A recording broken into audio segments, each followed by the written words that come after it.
Praise the lord. దేవునికి స్తోత్రము కలుగునగాక. క్రీస్తునందు దేవుని బిడ్డలారా, ఈ ఉదయకాలం దేవుని వాగ్దానమును మనము చదువుకుందాం. ప్రవక్త యెషయా రాసిన ప్రవచన గ్రంథం 33వ అధ్యాయము 2వ వచనాన్ని చదువుదాం. యెహోవా నీ కొరకు కనిపెట్టుచున్నాము, మాయందు కరుణించుము. ఉదయకాలమున వారికి బాహువుగాను, ఆపత్కాలమున మాకు రక్షణాధారముగాను ఉండుము. చదువుబడిన లేఖన భాగంలో ఈ ఉదయకాలం యెహోవా నీ కొరకు కనిపెట్టుచున్నాం.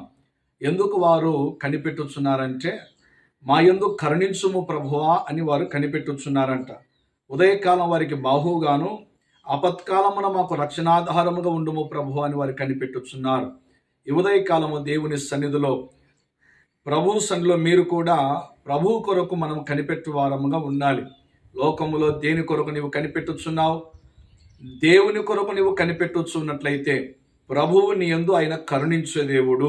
అంత మాత్రమే కాదు, ఉదయకాలమున వారికి బాహువుగాను ఉండే దేవుడు.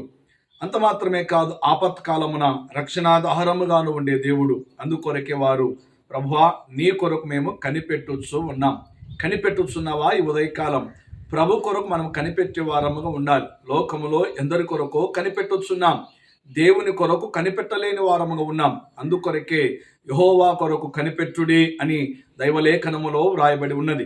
ఈ రోజున నీ జీవితంలో, నీ కుటుంబంలో, లేక నీ వ్యక్తిగత జీవితంలో దేని కొరకు నీవు కనిపెట్టి నీ జీవితంలో ఇంకా లాభము లేదు అని నీవు ఆలోచిస్తున్నావేమో, ప్రభు నీ కొరకే మాట్లాడుచున్నాడు. ప్రభు నీతో ఉదయకాలం మాట్లాడుచున్నాడు. దేవుని కొరకు కనిపెట్టుము. ఆయన నిన్ను తప్పక ఆయన కరుణించే దేవుడు, కరుణ చూపే దేవుడు. కాబట్టి ఆ కరుణామయుడైన యేసుక్రీస్తు ప్రభువారు నీ జీవితంలో, నీ కుటుంబంలో ఆయన కొరకు నీవు కనిపెట్టుచున్నప్పుడు, మనుషులు నీ మీద కరుణ చూపకపోయినా, నీ అనుకున్న వారి నీ మీద కరుణ చూపకపోయినా, ప్రభువు కరుణించే దేవుడని దైవలేఖనాన్ని బట్టి జ్ఞాపకము చేస్తున్నాను.